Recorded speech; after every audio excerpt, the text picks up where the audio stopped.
60 Minutes, Rewind. Mikaela's parents insist that when they put her on plastic skis at the age of 2, good girl, they had no intention of raising a world-class ski racer. Jeff, an anesthesiologist, and Eileen, a retired nurse, are both accomplished skiers themselves who value fundamentals over fortune. So many people, particularly in our society, get focused on the result, the end game, and I think that is the wrong process. But when you talk about getting focused on the result, I mean, skiing at the end of the day is about the result. No, it's about the dance with the hill. The dance with the hill. It's the feeling. I mean, if there are 5 magical turns in one 5-minute run, I'm kind of like, I want to go back up and do that again. About a decade ago, the Shiffrins were looking for a place that shared that philosophy. They ended up here at the Burke Mountain Academy in East Burke, Vermont. It's the oldest ski school in the U.S.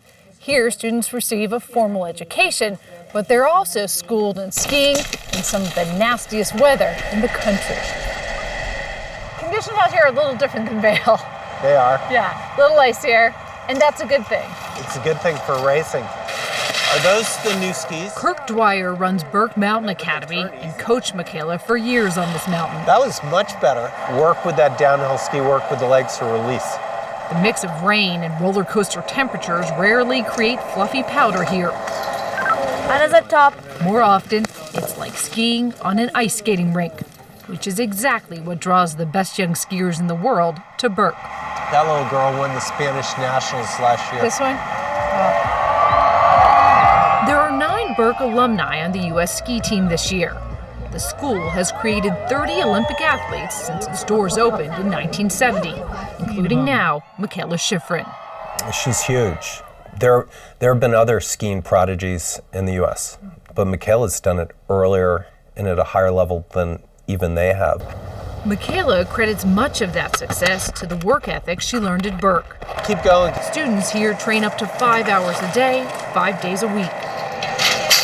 Burke keeps it basic. The lift from the 1950s isn't by default, it's by design. Why would you want this? Well, you're on your skis the entire time. And you're just going up the Poma lift, and you're watching great skiers in close proximity. And you're also by yourself, so it's really great for focused training. The Shiffrins wanted Mikaela to spend more time practicing than competing, so they purposely had her skip races when she was younger. If you're racing, you're really getting 2 runs in a day, but if you're practicing... In training, you can get up to 15 runs. So your time was better spent practicing so much than more racing. efficient. Right.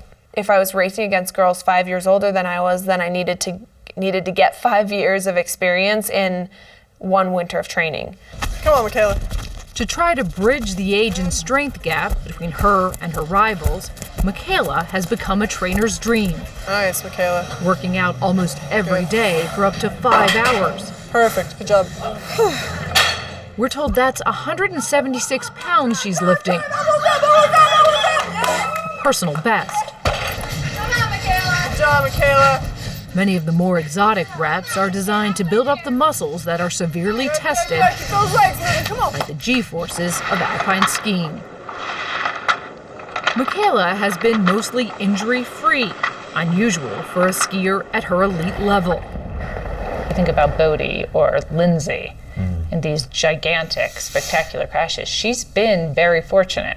Partially because she hasn't had to push that envelope in speed. You try to get this knee as far. And that process included learning to clear gates with a broomstick. Just keep your hands quiet. This is where the fundamentals come in, okay? The broom expertly handled by Mikaela's mother, Eileen.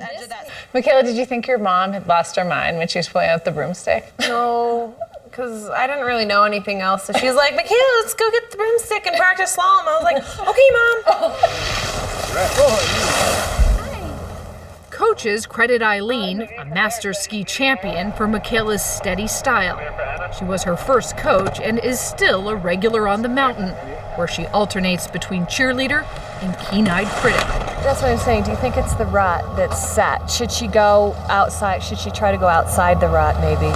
She's not the mom at the bottom of the hill that says, honey, you were fantastic, right? Like, she will tell you. Right. She doesn't say that unless she really thinks it. Mom, look at this sweater. That is so cute. Mikaela calls her mother her best friend, my and the goodness. two are rarely I was trying to roll apart. up the other day and it kept flipping over. I know. Well, you get used to it after a while, but Eileen often acting as Sherpa, media contact, and roommate.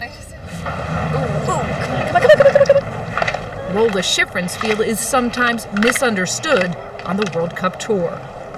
People who say it's too much, she's around too much, what would you say to them? Look at the result. How can you argue with the result? I mean, the thing is that whose decision is that? Like, am I hurting somebody else? I'm not hurting Mikaela. Obviously, Mikaela wants me to be around that much, otherwise I wouldn't be. I don't think there's ever really been a mom around on the World Cup. So it's a little bit unconventional and definitely catches people by surprise, but it also is like, hey, like, you can be surprised over in your corner. I'm gonna go win this race.